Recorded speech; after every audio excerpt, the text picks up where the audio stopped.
ECU? Do you bleed purple and gold? Are you ready to hoist the colors? Hoist the colors! It's time for the most in-depth look into the world of ECU athletics. Welcome to Hoist the Colors with your host, Stephen Igo on 94.3 The Game. Watch the show live on Facebook And at 943thegame.com. Here's Stephen Igo. Welcome into Hoist the Colors, the season finale, this Friday edition. Stephen is up in the Commonwealth of Massachusetts right now, so he is out. Philip Pilkington here filling in for Stephen Igo. Before we set the table for the show, let's introduce the cast. First, to my right is Bobby Harward, who today is brought to you by Basil's. Check him out, 1675 East Fire Tower Road. How's it going, Bobby? It is going great. It is getting nice and toasty outside, but we are excited for a 4th of July weekend, celebrating the 250th, having some hot dogs and drinking some adult beverages tomorrow. There you go. Just don't mix the fireworks and the adult beverages. That's when bad things happen. Put in reverse, Terry. Put in reverse. Yeah. All right, and we also have Dom Kasulki. How's it going, Dom? Might be my first Friday Stephen Igo show, so this is exciting. It's kind of like more of a podcast style from what I hear and from the few that I've listened to with Bobby on it. Bobby's always entertaining, so I'm excited to be part of it. Well, we're happy to have you, intern Mary, also behind the glass helping out Dom. So, big story today that we're going to hit on, or fun, I guess, thing we're going to hit on, and we'll take your comments, YouTube, Facebook, is if there was a statue or two statues put outside of Dowdy Ficklen Stadium, one of a former player and one of a former coach, who would you like to see as the statue? So that's our main topic for today. However, we are going to begin with a little news out of the ECU transfer portal. This had broke before the show yesterday, aired, I think. However, we had to tape it Wednesday as Stephen was in transit to Massachusetts yesterday. So, as you guys already know, but Drew Tolfree, the D3 left-handed pitcher who is a D3 freshman All-American, has committed to East Carolina. He is 6'2", 185. He was a starter this past season, 11 starts with a 7-0 record and a 1.64 ERA. He struck out 75 batters in 65 and two-thirds innings of work. He allowed 33 hits and just 21 walks. So, guys, this another potential starter being added. I think a guy coming up from the D3 ranks, you would prefer not to go into the first weekend with him as one of your starters, but if he can adapt to college baseball and you do have the injuries you have, I feel like maybe he's a guy you could trust down the stretch once he adapts to the world of D1. Yeah, I think the first thing they're going to lean on him to be just a bullpen arm. I think, hey, let's get him acclimated to D1 baseball, as you said. Stephen wrote this in his article. Sounds like he's playing in the Northwoods League, which for those, I believe that's on ESPN Plus. They air some of the games. I know they used to. I don't know if they still do. Had a little bit of an adjustment window to the Northwoods Leagues at Summer League, but has settled down, and this is coming straight from Stephen's article since we are on Hoist the Colors. He struck out 14 and allowed no earned runs over his last three appearances, which he threw 14.2 innings. So it looks like it took a little bit of time for him to get adjusted to that summer wooden bat league, but he has settled down. I'd expect the same at ECU. I'd expect him probably to start in the bullpen, as I just mentioned, and then maybe he can move into whether that's a Sunday starting role if they need to, depending how the bullpen develops and those roles evolve, because as we've seen the last few years, it takes some time throughout the season to see where everybody fits in and where their spot is in the pitching rotation and in their bullpen lineup, and who can be counted on and who can't. And maybe there's also a potential for a midweek start option. Yeah, and I loved this year, the beginning of the year, when Ryan Towers was the true midweek starter, Dom. So, this is one of those things. East Carolina has gone out in the portal. They've added a handful of pitchers now. They've now have Saxon Roberts from Auburn, Danny Sahaki, I think, from Northern Illinois, who was the starter as well. So, pair of right-handers already added. Now you go out there and get a left-hander. This is big to add depth to the bullpen, and as Bob said, potentially, could he work his way into a starter role? Well, like you just said, depth is a big word I'm intrigued by, because you got a lefty that's intriguing, that has good stuff. He's looked good. Rookie of the year. I don't know if you said that part, but Rookie of the Year in Division III. And I think with all the injuries that we've dealt with in the past 2-3 years, it's been a struggle to find pitching that has been good down the stretch without a couple of your top guys being the ones that you rely on. So if you have a guy that maybe starts in the bullpen, like you said, Bobby, which I 100% agree with, I think he needs to start in the bullpen, but gets adjusted, he might, go up into a starter role a lot earlier than we think because of injuries. I mean, the injuries have just riddled us really heavily recently. Any depth we can get, especially with a rookie of the year in D3, is big. Yeah, and I had not mentioned that, so thank you to mention that, Dom. And, guys, we're in a weird spot right now, and I think as a Pirate baseball fan, I know this sounds crazy to say, and not that the whole season's going to ride on this for next year, but you're holding your breath a little bit between now and the draft because of what Brett and Tolik is doing in the draft leagues. And not that we're wishing ill will on Brett or we don't want to see him be successful, but with what sounds like Sean Jenkins down for the entirety of the year next year, you're returning Ryan Towers, you're returning Luke Payne, Kobe Weber is going to be coming off of an injury. So, look, right now, you only feel 100% really about one starter, and that's Ryan Towers. So, you need Antolik, as bad as it is to say, to kind of start screwing up in this draft league so he doesn't get picked. Well, and as good as Ryan Towers was at the end of the year, it was so up and down throughout the year. So, it's not even like you're super confident with him. You hope he continues to build. That's obviously the hope. But still, between those three guys that you just mentioned coming back, there's just a lot of inconsistency and a lot of unknown. Is there a lot of talent? Absolutely. Now it's going to be on Jake Agnos, and that's the other piece of the puzzle, too, that we haven't mentioned yet is, all right, how does he take over now as the new pitching coach, and what does he implement? Is it going to be exactly the same as Austin Knight? Is there some other tools he's able to develop and hone in on and help them to become more consistent? I don't know, but I am excited to see the work that he can do with these guys. Yeah, one of the things too, man, and I'm not saying this was or wasn't, I'm sure it was not Austin Knight's fault, but you wonder, will they have a different ramp-up plan? Will it be a slower ramp-up plan, Dom? Because, this is not the first year that injuries have been an issue. I mean, this was not, unfortunately, it seems like the pitching injuries, it's a blimp on the radar if you don't have injuries.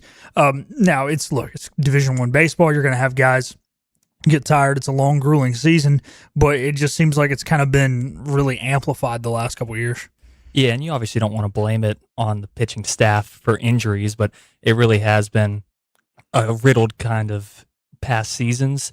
And when you're down the stretch, and I mean, no offense to Luke Payne, but when you have to rely on him, coming out, you didn't even know he was going to pitch many innings this season, and he ended up having to be a big part of the deep run that the Pirates were trying to make. And when that's where you're at, something's got to change. So I'm hoping for some change and some healthy seasons from the pitching staff, because I truly think if you had a healthy pitching staff, they could have made a run with how hot they were getting down the stretch. Yeah, for sure. I mean, and we know what a good pitching staff can do. I mean, the best teams in the country are the ones with the deepest staffs. Of course, got to be able to hit the ball, too. UCLA learned that the hard way. You can't only pitch your way through the postseason. So this was a shorter first segment, guys, but I think we're going to get a break because I want to allow ample time for our comments. We already have some comments rolling in now, as well as for us to give our reasons as to why we would, or who we would put as the statues outside of Dowdy Ficklin Stadium. Also, later in the program, we are Celtics fans here, the three of us. We will make it short, but we are going to hit on the Jaylen Brown trade a little bit. I've already kind of said my piece, so more just letting these other two guys give theirs. And then last segment will be a little fun, hot dog eating contest talk, July 4th plans, all that good stuff. So we're going to take our first time out here on Hoist the Colors and be back with more on this Friday edition right after this. You know what the problem is with standard belts? Usually you have to choose between too tight or the opposite, too loose. But with Anson Belt and Buckle, you don't have to choose. We got rid of the holes and instead have a track system designed for micro-adjustability. That way you can enjoy a perfect fit every time. Anson Belt and Buckle. Find your perfect fit today.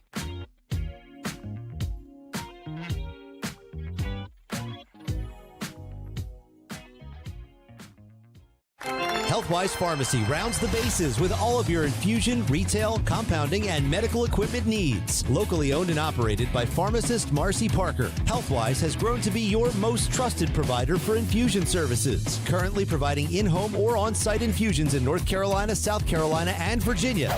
Visit Healthwise Pharmacy at 615B South Memorial Drive or call 252-295-0059 to speak to a patient service representative to find the option that best suits your needs. The best burgers around. Everyone loves a thick, juicy, and fresh burger. Tiebreakers does real burgers better than anybody. And don't forget about the cheese sticks, fresh salads, and more. So don't just go to any burger-themed restaurant chain. It's time to break the chain and eat local. Tiebreakers, burgers and sports at its best. Go Pirates! Arg! In this age of globalization, we've learned that bigger isn't always better. Ever tried to get phone help from a big corporation from a real person? Right. That's what's so nice about Phelps Chevrolet. After more than 50 years serving our community, Phelps remains family-owned and operated.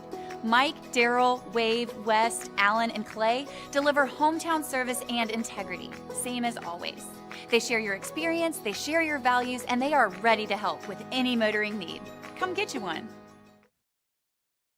Daughtridge Gas and Oil has been your dependable propane supplier for 95 years. Their trained technicians can service and properly install all your propane and natural gas appliances. Plus, Daughtridge Gas and Oil is your backyard expert with fire pits, grills, smokers, and more, including quality outdoor furniture at their Greenville Patio and Hearth Shop at 1901 Charles Boulevard. Go by and see the knowledgeable staff at Daughtridge Gas and Oil for propane delivery or call 756-1345. You have a choice when you invest in insurance, and when you choose First State Insurance Advisors, you're working with people you can trust. Clark Stallings has deep ties in the community. His team, including Keaton Smith, Regina Asby, Phil Leva, Max Joyner Jr., Max Joyner III, and Ginger Smith, provides knowledgeable and professional advice. First State Insurance Advisors is an independent insurance agency. They offer all types of personal insurance as well as various types for business. Call or email First State Insurance Advisors today. We want to be your trusted choice. Get ready to board. We're live with Steve and Igo on 94.3 The Game. Now, back to Hoist the Colors. Welcome back in Hoist the Colors, this Friday edition of the show. Taking your comments now on Facebook, YouTube, about what statues you would like to see outside of Dowdy Ficklen Stadium if that was something that the Pirates decided to do. Your coach and your player pick. We're going to talk about that as well as some other things today. Philip Pilkington here, filling in for Stephen Igo, our normal Friday guest, Bobby Harward, brought to you by Basil's today, and Dom Kasulki and intern Mary behind the glass. So, alrighty, gentlemen. Bob, you want to go first? I'll start it off. Former ECU coach. You can't say yourself. It has to be a head coach. Yeah. If I mentioned myself, I don't think 99% of the listeners out there would know what I'm even talking about. So no worries there, no concern. So am I just starting with the coach, or am I doing both coach and player at one time? How do you want to do it? Let's go coach first and then cycle back around to the sounds player. Good. There you go. That's how I thought we were doing it. All right, works perfect. Excellent. So I'm going to go – I want to be clear with this. I do think that Coach Logan is probably most deserving, but I do want to make my pitch for Pat Dye to be the one that gets the statue. Coach Pat Dye coached here from 1974 to 1979. He currently has the third highest winning percentage from ECU head football coaches. And most people will say, oh, I thought it was second or I thought it was first. Technically, it is third because John Christenberry, who Christenberry Gym down at the bottom of College Hill is named after, coached here for, I believe, 2 seasons, 15 games, and had an 800 winning percentage. 12-3. Wow. Yeah. 40-41. And then our boy, current head coach, Blake Harrell, currently has a higher winning percentage than Pat Dye does. Okay. So if you take those two out of it, though, since Blake is still active, both have significantly less games. As I mentioned, Christian Berry had 15, and Blake Harrell is currently at 19, whereas Pat Dye had a total of 66. That is a big part of my argument there. The other thing, I looked this up earlier, I believe Pat Dye coached the most All-Americans at East Carolina for a total of 5. He coached 5 All-Americans. Now, one of those players was a multiple-time All-American. I'm going blank on his name now. I had looked it up, and I had done research on this earlier today. But Pat Dye is also, the other thing I'm going to mention, the last thing before I end this, he brought 2 Pirates that are near and dear to my heart to ECU. He brought one, Ruffin McNeil, okay? Yep. And so I'm going to mention that because that is going to carry over into our early, or excuse me, 2010 era of ECU football. If he doesn't bring Ruffin McNeil here to play, does Ruff still come back as a head coach? And we have that era. And then I'm also going to mention one Kerry Gadet, defensive lineman, who was one of those All-Americans, who was actually on Ruff's staff. He had some time in the NFL, coaching the NFL as well, but phenomenal human being, ECU Pirate. So are you going Dye or are you going Logan? No, I'm going Dye. Okay. I'm going to go Dye, but I do think there's a valid argument for Logan. Okay. All right. Dom? Well, I am going to the valid argument of Logan because I do think it is the most obvious choice. It's probably the least debatable. Coached here for the most seasons out of any ECU football coach was, 11 seasons, which in turn led him to have the most wins as an ECU football coach. He had the Liberty Bowl championship, the 9-3 season, he had huge wins against Miami, South Carolina, NC State. It just feels like they kind of got ECU even more on the map with those wins and led those teams. And the fact that he's still advocating for ECU, doing shows here at 94.3 The Game, it just kind of feels like he's just a part of ECU culture. Everyone knows the name. It just feels like him having a statue out there just makes sense. And there's really no argument against it, as well as there's arguments for other coaches, but I don't think there's a huge argument against him having a statue. Yeah, no, I'm with you. I'm going Logan as well.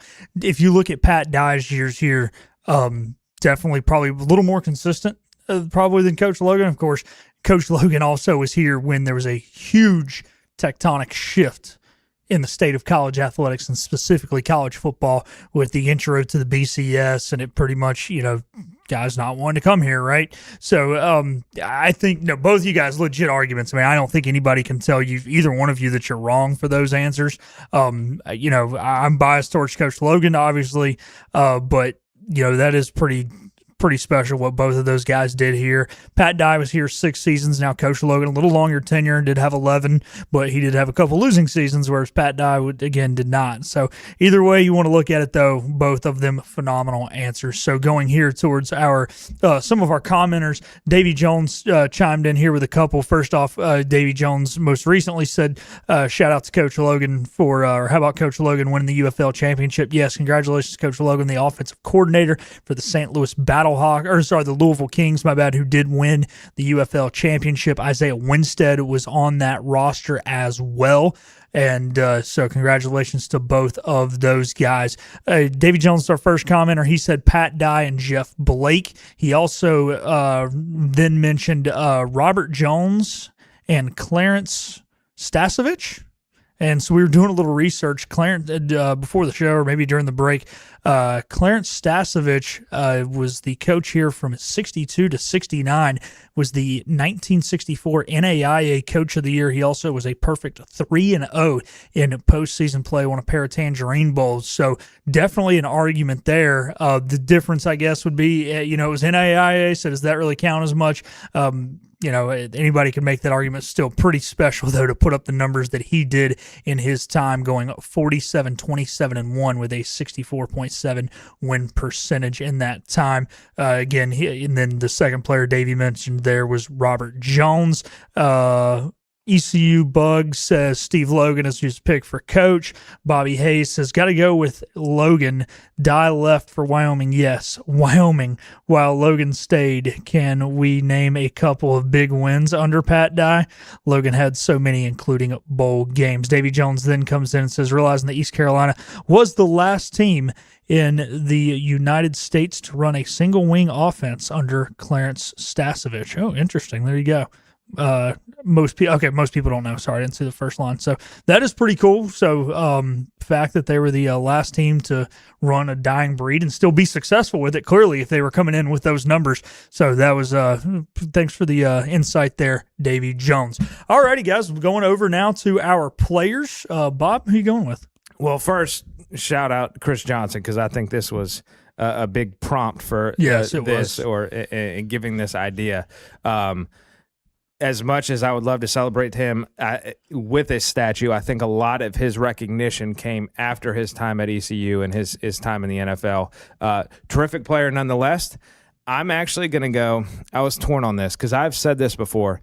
Dwayne Harris, to me, may be the best football player that has ever played here. I just, from an all-around standpoint, as talented he was, as gifted as he was, as a returner, receiver, he could play running back. Shoot, they lined him at quarterback, and quite honestly, he could probably play safety if he needed to. So he could do everything. He could do it all. He was the best football player that I watched play here for sure. Now, granted, I'm saying I didn't start watching ECU football until about 2008 when I knew I was going to attend ECU the following year. I'm actually going to go with a guy that was on our team during the time that I was a GA, and that is one Justin Hardy. I know Justin no longer owns the receptions record, but he initially broke the receptions record. I told y'all off the air before we got going into this. I have issues, love Zay Jones because Zay was on a teammate of Justin's and also just a terrific young man in the locker room. Couldn't say enough good things about Zay. I did not like how Scotty and his staff just continued to feed him receptions with bubble screens after bubble screens after bubble screens just to get the reception record. He has it, no doubt about it, but I feel like Justin's was more hard-earned, I guess, or more true is maybe the best way to say it. I know you're saying, I wouldn't say hard-earned because Zay worked his tail off, but more true for Justin Hardy. I'm also going to play the angle of the blue-collar mentality that ECU tends to have, the chip-on-the-shoulder mentality with Justin Hardy coming in as a walk-on, earning a scholarship, earning a spot, and then also being an Eastern North Carolina native. Like, I think all that is going to play into my statue for him. And I mentioned this to an ECU staff member when they did, like, their Hall of Fame tribute deal. One of my favorite Justin Hardy stories is – that bowl game, he was redshirting. There was a lot of debate whether to redshirt him or not because he came in so talented his freshman year as a true freshman. And this was way before you could play 4 games and the bowl game, right? Yeah. It was way before any of those new rules came in.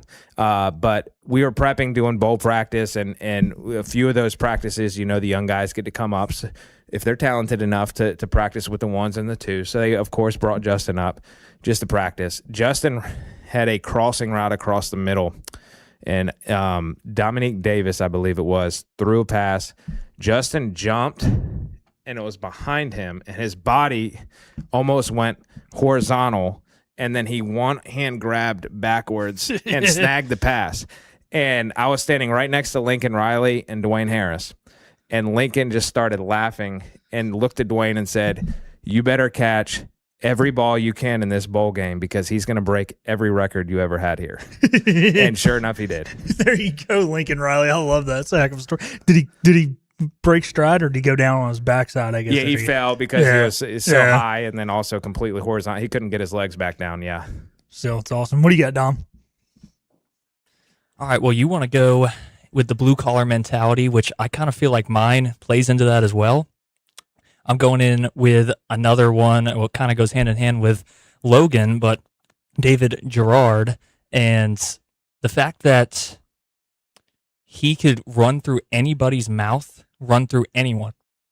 I think being a mid-major school, kind of like looked down upon between some of the other North Carolina schools, I feel like he had that mentality, and I feel like that kind of goes hand in hand with the blue-collar mentality. On top of it, holds the all-time yards record with over 9,000 total offense, over 10,000, 29 victories for the Pirates.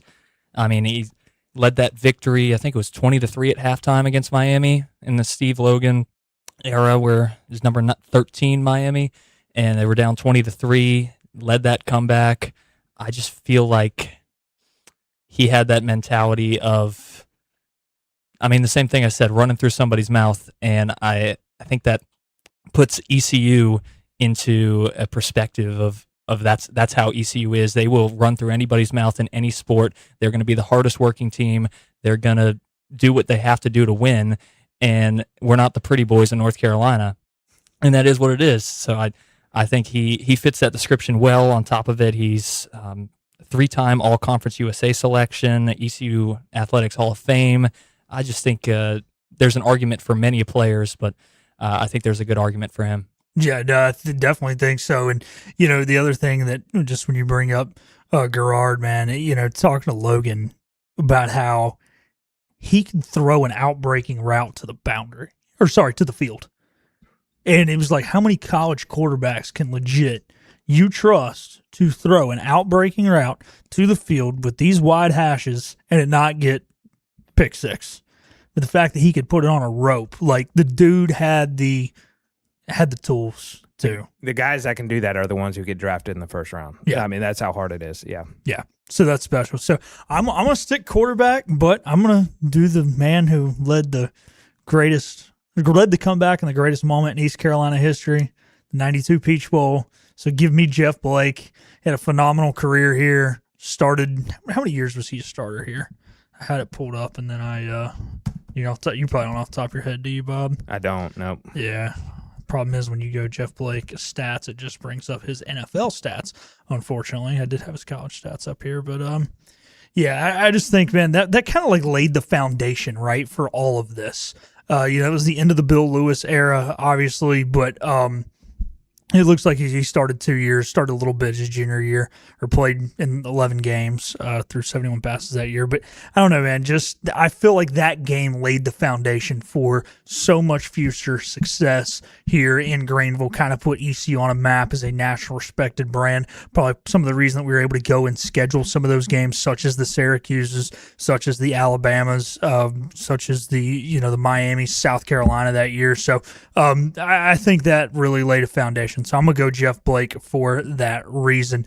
No more comments here, so I'm just going to throw a name out. Bob, Dom, you're willing to weigh in, but go ahead. Well, I just want to add, too, hearing like Jeff Blake talked about, hearing Steve Logan, David Garrard, some of these talented guys that we were able to get here, and just how the dynamics of college football have completely changed the type of talent we're able to pull in. And you just think like, all right, man, from my understanding, and this is from my father who went to Virginia Tech for graduate school, ECU and VT were essentially the same, like side by side. Yeah.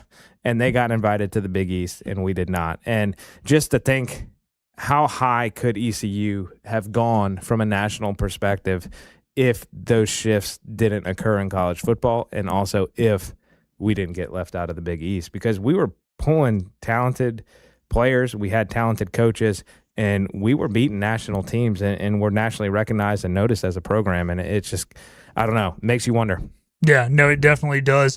Davy Jones says, plus Jeff Blake and his senior year won 11 games in a row with a minimum loss of 1 to Illinois there the first week of the season. Yeah, that's pretty impressive. Won 11 games in a row. One of the names I'm going to throw out, let you guys debate it. Dom, like I said, if you want to chime in, great. If you don't, that's fine too.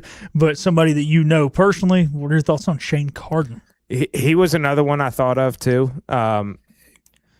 Fantastic gamer, no doubt. I just had a hard time knowing some of these guys like David Garrard and Jeff Blake that you both had mentioned. From a talent perspective, I don't know if Shane is at that level. Yeah. I don't. And then obviously you also get into the dynamics of schematics and the offense that was run. Shane's time that allowed him. Now, granted, he executed and he did everything that was needed. The other thing that I'll put in, and it was kind of also what I just hit on, the quality of opponents that we were playing between those two eras, between Garrard and Blake, and what Shane was doing is not the same either. So, terrific player, love him to death, but I'm going to have to go Blake and Garrard both over him. Damn, Rice. Shots fired at you. Yeah, FAU. FAU and Rice are not as good opponents as Syracuse and South Carolina. You heard it here from Bobby Harwood. Anything to add to this, Dom? Not really. I guess we're not really talking about NFL careers in this, so I guess it really doesn't matter. But, the fact that Garrard had was a fourth round draft pick, ended up making a Pro Bowl in 1 year, I don't know. I think I'd take him over Carden as well, but there's really arguments for so many players, so many great talents that have come in. Kind of wish we would get it. Do you guys want statues? Do you like them? Or no, I kind of like. I'm good with what they've done with the recognition of the All-Americans and stuff around. I don't think, unless you get like a Heisman Trophy winner or something like that, I don't think that the need for a statue is there. or unless you get like a legendary coach. If Steve Logan, for example, had been another decade to 15 years as the head coach here, I could see it. But because this is kind of seen as a stepping stone and there's a lot of short stints with the coaches, I don't think any coach is here long enough to earn a statue. And then with it'll be interesting now with the portal era and the NIL and all that stuff and how all that changing happens. But to me, I don't know. It just, I like the recognition across the stadium that way when people are in can see it. I like it too. Yeah.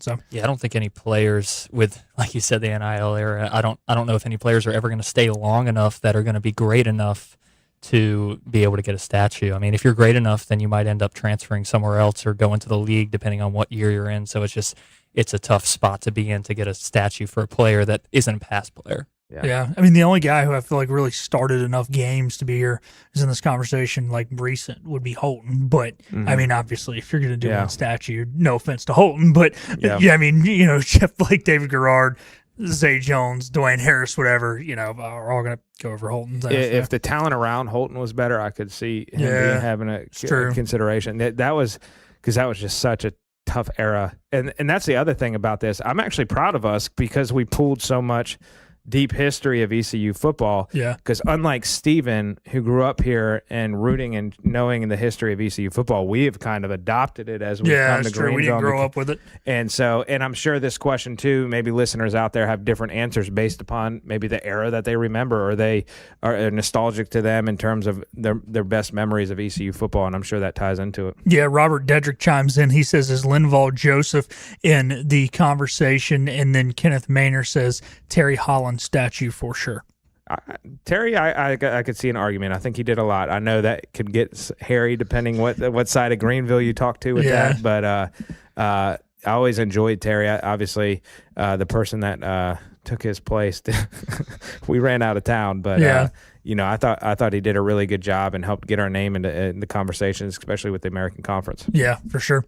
All righty. That's it for our statue talk. We are going to get a break as Davy Jones gets one last comment in here and says, Ed Emery probably had some of the best teams we've ever had, lost to Miami, Florida State, and Florida by a total of 12 points.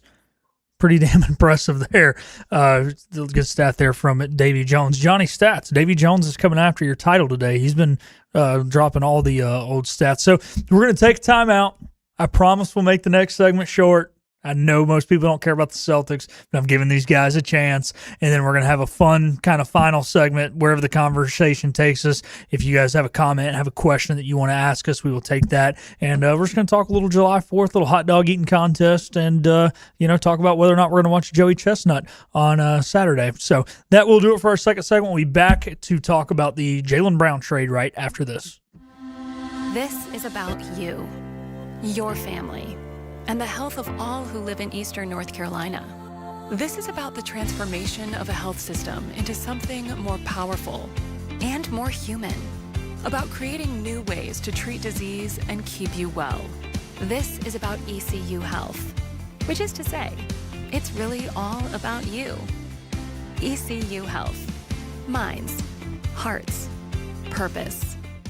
You have a choice when you invest in insurance, and when you choose First State Insurance Advisors, you're working with people you can trust. Clark Stallings has deep ties in the community. His team, including Keaton Smith, Regina Asby, Phil Leyva, Max Joyner Jr., Max Joyner III, and Ginger Smith, provides knowledgeable and professional advice. First State Insurance Advisors is an independent insurance agency. They offer all types of personal insurance as well as various types for business. Call or email First State Insurance Advisors today. We want to be your trusted choice agency. Acre Station Meat Farm, along with Lane Angus Beef, bring you farm to fork beef. Stock your freezers now with affordable beef boxes, just in time for the grilling season. Farm to fork beef brings quality local beef to your family. From your traditional butcher shop, Acre Station Meat Farm. Come on down to Acre Station Meat Farm and find out why we're #1 in fresh cuts and friendly service. Acre Station Meat Farm, Highway 32 North, Pinetown. In Eastern North Carolina, people appreciate things that are straightforward, honest, and dependable. For decades, our team has focused on cutting through insurance complexity for the communities we serve. And now, we're bringing that same mindset to our name. We're Flatlands Insurance Group, a simpler name that reflects the same local team, the same values, and the same commitment to the great communities we feel blessed to be a part of. Flatlands Insurance Group, your whole world is covered.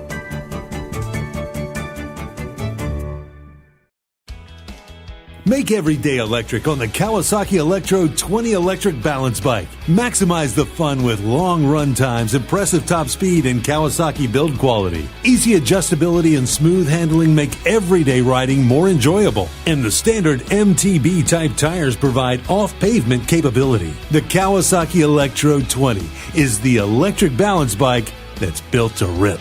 Go to Ron Ayers Motorsports, Memorial Drive north of the airport, Greenville. Your confidence makes everything look good. You see the world in vivid color, not black and white. Swing through your neighborhood Fantastic Sam's Cut in Color and let our experienced stylists take you from everyday to extraordinary. Fantastic Sam's hair salons are locally owned and operated. Our full-service salons are conveniently located in Goldsboro, Kinston, Greenville, New Bern, Jacksonville, and Calabash. Stop in today at Fantastic Sam's, where the possibilities are endless. Oh, hey, welcome back. You got here just in time. This is Hoist the Colors on 94.3 The Game. Welcome back into Hoist the Colors here as we move on with our show. Kenneth Maynor says statues are needed. We need to showcase our exceptional football history prominently if we want to be a big boy, and we need to present ourselves as such. Okay, I understand that argument. I'm with Bob, but I understand. Go ahead, I was going to counter and ask Kenneth Maynor this. Would he prefer maybe what about a Hall of Fame, an ECU football Hall of Fame? And I'm basing this off of just going down at Tuscaloosa and seeing Alabama. They have a football Hall of Fame, all the history there. Obviously, there's a little bit different level of the history, but their one statue is Paul Bear Bryant, which is obvious, duh. Which if we had somebody like that, I think that would be a no-brainer. 100%. But would he be okay with maybe a Hall of Fame instead of a statue to recognize all the history and then get your big-time program acknowledgement there? That's fair enough. I understand that. Yeah. So comment with that response, Kenneth. But before we get to that, boys, I will let you guys vent. I've kind of said my piece on this show a little bit, and I think definitely on Patrick's show. Dom, you're probably more passionate about it than Bob is. We'll let you go first. Your thoughts on the JB trade? Yeah, definitely mixed feelings where, I mean, we're losing a finals MVP, even if I don't agree that he should have won the finals MVP. I don't know how Bobby stands on that, but I don't think it really matters. We won a finals. We got a finals win with the core group that we ended up building up from the ground, and that's always something to be very happy about. But then you trade him away, and it feels like with the Giannis trade falling off, it just ended up having Brad Stevens, our GM, just basically begging someone to take Jaylen Brown, and they tried getting VJ Edgecombe and more picks in this trade, but they ended up only getting Paul George, a couple of firsts, and 2 seconds. And, I mean, a 36-year-old for a player that just had his best season, even if he had a couple controversial statements about saying it was his favorite after winning a championship 2 years ago. I mean, I don't really care. He's one of our best players. People regard it as 1A, 1B. Most normal Celtics fans do. And it hurts to see someone go, especially with what we got in return. I think the consensus from Celtics fans would not be as upset if we got Giannis out of it. Because if we get Giannis out of it, you have a duo with Giannis and Tatum. And, I mean, we just got Mitchell Robinson. And I think we're going to end up making another move, but it hurts to lose a player that's been there for so long, done so much for the city. From a different standpoint, I do think I'm a little excited to watch, hopefully, a healthy Tatum without Brown, because we haven't seen that a lot. We have seen a season with Brown that was injury riddled, and he led us against the Nets. He was averaging over 30 points a game. I think that was 2021. I'm excited to see how Tatum can do right in his prime after this injury. He looked good. Hopefully a fully healthy season, with him with high usage hoops. And Jaylen Brown definitely had a tendency of in big games to try to be the hero. which, I mean, that is what it is. He's, one of our best players, so he's going to try to be the hero sometimes, but it felt like he had a little bit of tunnel vision at times in big games. So I'm ready to see, what the Celtics have with a different standpoint, but it really hurts to see him go. Bob? Yeah, as you had kind of alluded to, my Celtics following is very new. Yeah. Yes. So I did not follow the Celtics when they won the NBA championship a few years ago. Kind of my philosophy with the NBA has been each year I'm going to pick a team that I'm going to follow, and that's kind of what I'm doing. Okay. And now I am trying to get into it more with being on this show and you guys being into the NBA more, and that's where I came across the Celtics just between the history of the franchise, and I'm a big Jason Tatum guy with him being from Duke. No, so I say all that. My experience or history with Jaylen Brown emotionally is not the same as you guys. Yeah, of course. So that is, I'm clarifying that there. And I'll say on the surface, I was just like, what the heck with this trade? Like, it just makes no sense. Now, if you look at the NBA through the whole offseason, nothing really makes – I mean, it's just wild trade after wild trade. I mean, it's the most entertaining offseason that probably there is. And I do think – here's a couple observations that I made throughout the year, though, watching. Jaylen Brown is an incredible basketball player. I think there's no doubt about that. I think he is one of the top 10 to 15 players in the NBA. And I know there's a lot of analytics stuff that was out there about countering that. If you just watch basketball with your eyes, like, he is one of the most talented players, and he's a two-way player, which in the NBA is a big deal. Like, he plays defense, he grits it out, and is a good defensive player. Now, saying that, I understand a lot of things now analytically, the math with the salary and all that stuff. I see how it measures out. Of all the analytics stuff, the only argument that I'll accept is the Celtics were 36-6 without Jaylen Brown. That is fair. I can give it because that's a win-loss perspective. The other two negatives I'll see, and Dom, you kind of hinted on that. You said this was him saying this was the most fun season he had. Yeah. That rubbed me the wrong way, and that kind of built on kind of what I had been observing throughout the season was when a teammate didn't do something that he wanted them to do or they made a bad, I saw his emotions and putting his hands up and fussing at them, even when things were Jaylen's fault, at least to my eye. Yeah. I was like, dude, you can't be just straight up calling your teammates out like that. And I don't know him in the locker room. I'm not saying he's a bad teammate or anything like that, but those are things that I observed. And to me, that's like, man, that doesn't really mesh well from a team building perspective. Good point. Yeah, I think they're both different types of leaders, Tatum and Brown. I think Tatum can be more of a quiet type leader that can lead by example, and Jaylen Brown definitely voices his opinion more often. And I liked having both of those on the team, so it's definitely going to be different now with Tatum being, pretty much the sole leader. I guess Paul George is a veteran, so he can come in with some veteran leadership as well. He's been around the league at 5 teams now. And Brown, I don't know when it started, but starting this podcast, it feels like this is a new thing, or not podcast, I guess it's streaming, but with him streaming, and it just feels like he enjoyed playing more without Tatum. He liked being the guy. So I think him going to a team where if Embiid's healthy, he's the guy. That's the guy they're going to try to feed more often than Jaylen Brown. You have Maxey, who's an on-ball player. He's going to try to drive by anybody. He can shoot the rock. And I think it's going to be tough for the young guys. They just got Phylon and Edgecombe. I think it's going to be a lot of shots that are going to have to get put up, and too many players that are going to want to, put up shots. And I know that's an argument for every super team that's ever been built.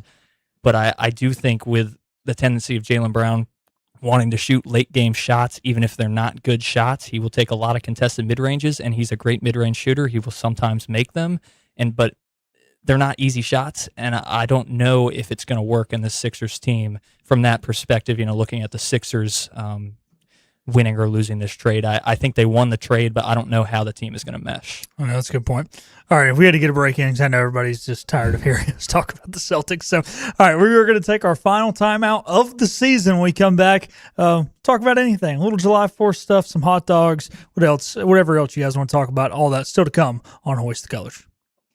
The power of savings is yours at Greenville Toyota with powerful deals on our huge selection of new Toyotas, like a Camry, $229 a month, or the all-new RAV4, $279. Don't miss the power of savings at Greenville Toyota. In Eastern North Carolina, hard work matters, and it always has. At Flatlands Insurance Group, we've been showing up for our neighbors since 1963, helping families and business owners navigate change, weather tough seasons, and keep moving forward. Decades later, our purpose hasn't changed: to help protect what you've poured your time and energy to, from your home to your health to whatever comes next. Flatlands Insurance Group, your whole world covered.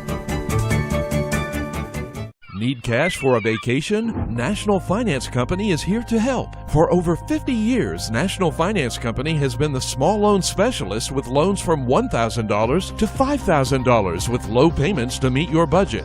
We're in the business of getting you the cash you need today. Apply online for a loan at one of our convenient branch offices and get your money as fast as today. It's easy. Get the vacation cash you need. For extra cash, visit nfcmoney.com.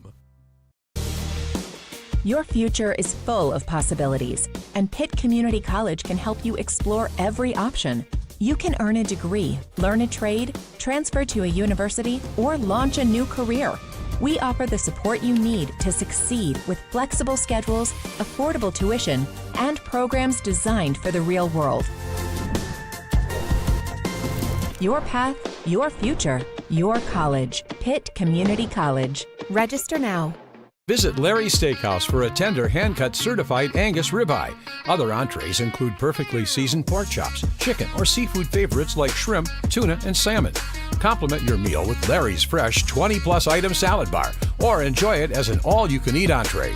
Daily rotating favorites include meatloaf, chicken pastry, hamburger steak, spaghetti, pork chops, and more, all complemented with your favorite country sides. Whether it's for lunch, dinner, or our Sunday brunch, remember to support and eat local. Larry's Steakhouse.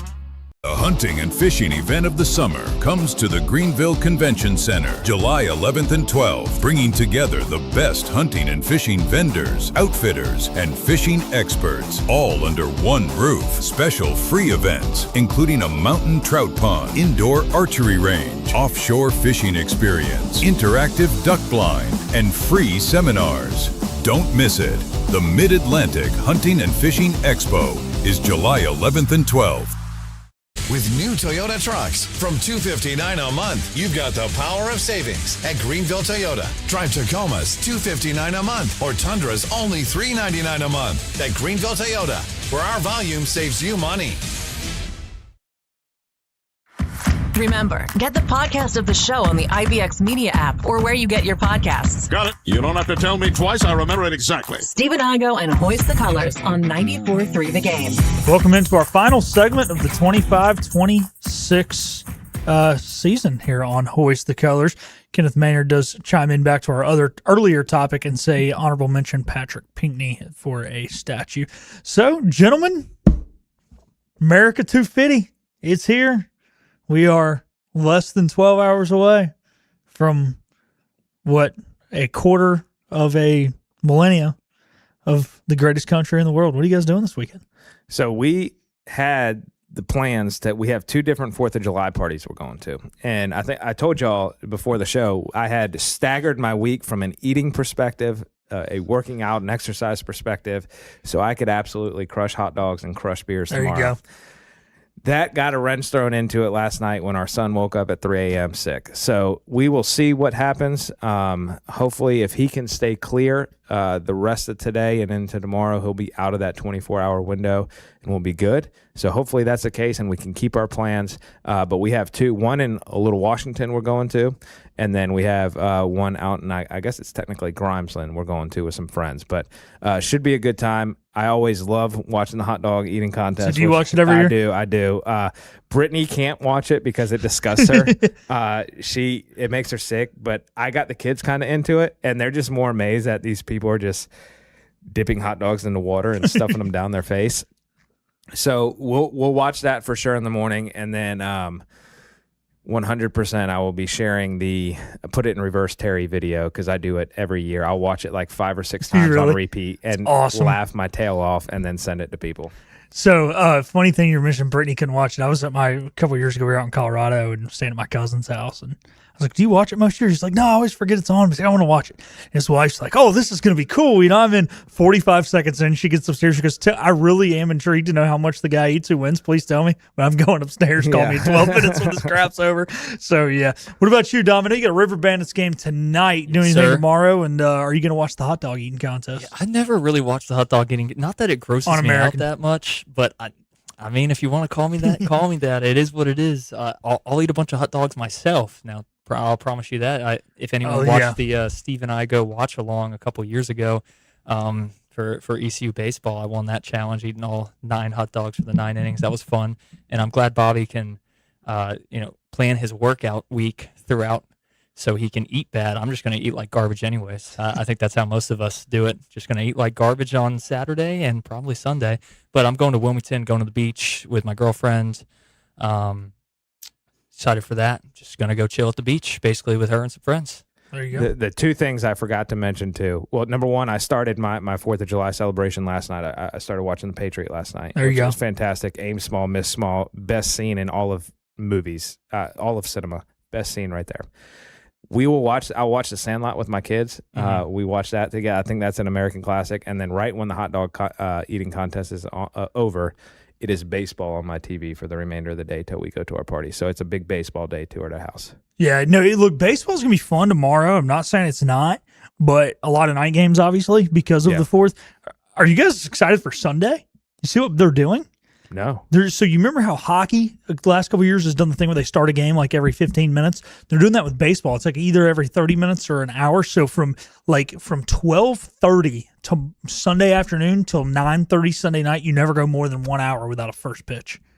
And they're all on Peacock. That is absolutely incredible. Thank you for completely rearranging your Sunday. Yes, I mean, that's incredible. That's pretty cool. Because I was looking, Saturday, the Nationals always play at 11, and so they start. So that's why we're able to watch baseball that early. But that's incredible for Sunday. I'm excited. Man, dude, speaking of Washington, I don't know if I want to go up there and deal with all the people, but 850,000 fireworks, 7 consecutive hours of flyovers. That's great. Damn, I wish I was there. That'd be pretty incredible. We're going up for our High Rocks that we're doing. My wife and I together is in DC on Labor Day weekend, and they can have some festivities there. But we were like, we need to get out of town before all those festivities start because the 4th of July up there is going to be bananas. That sounds crazy. It does. Gosh, I wish I could be there. Of course, half the people in DC probably don't like America for showing up, so that's anyways. So. Yeah, man. No, I'm excited. I love the hot dog eating contest. I'm going to a couple baseball games, going to the Yard Gnomes tonight, and then I'm actually going to see the Yard Gnomes play on the road tomorrow at the Zebulon Devil Dogs. Oh, wow. At 5 County Stadium. So back-to-back nights of Yard Gnomes baseball and back-to-back nights of fireworks. I'm excited. Did you get tickets in that section where you can get like unlimited food or whatever? That's all the sections. That's all of them? Yeah. It's a great deal. Yeah. So it's like $22, and it's like unlimited hot dogs, hamburgers through it's like up until like an hour and a half after the game starts. I think it all stops. Okay. Bags of chips and sodas. Wow. So you need to come hungry, pound food. Okay. Gotcha. And then, but the thing is, you on a night like that where there's gonna be fireworks, you can't pound it too much. To where at the 8th inning, you're like, oh, I'm ready to go home. So yeah, for sure. No, I'm excited, man. I've never actually been to a baseball game on the 4th of July. Dude, I don't think I have either. I hit opening day a few years ago. That was a bucket list, but 4th of July, dude. Yeah. Yeah. Have you done? Nope, not me either. Of course, it's not the same as going to an MLB game. Patrick's going to Cardinals Cubs tomorrow night. Oh, okay. Wow. Yeah. Good for him. Is that at Wrigley? Yeah, he's going to Wrigley Saturday and Sunday. So Sunday, he's trying to get rooftop seats. That'd be awesome. Yeah, so that'll be fun. I've always wanted to do that. I've always wanted to do opening day. Of course, anywhere's cool. In my ballpark would be great, but I think it'd be cool to go to a Reds game on opening day because they're home every year. Just like going to any game would be cool on July 4th, but going to DC, I think, for sure would be special. So, yeah, man. Boys, time is ticking down. It's hard to believe this has been now 3 full years of Hoist the Colors. We started in April a couple years back, so we had a 2-month deal.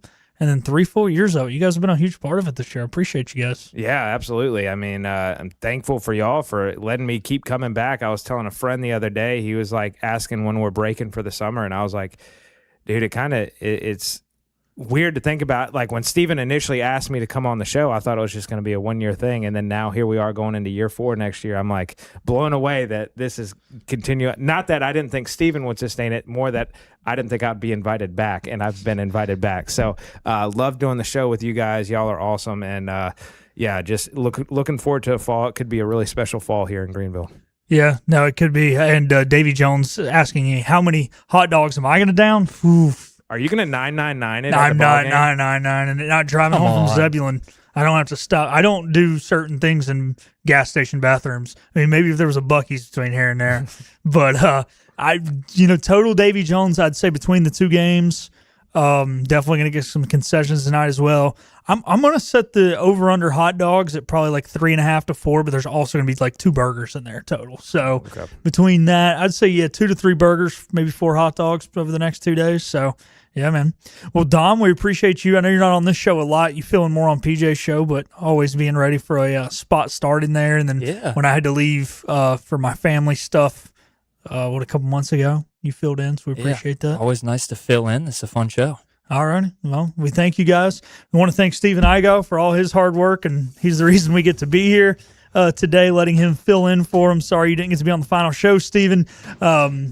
Yeah, thanks to all of our guests who've played such a big role this year. Thanks to these guys. Thanks to our interns, guys like James Gillio, who've been in a lot, and Kason Rameli and all those guys. Remember, Bobby was brought to you by Basil's today.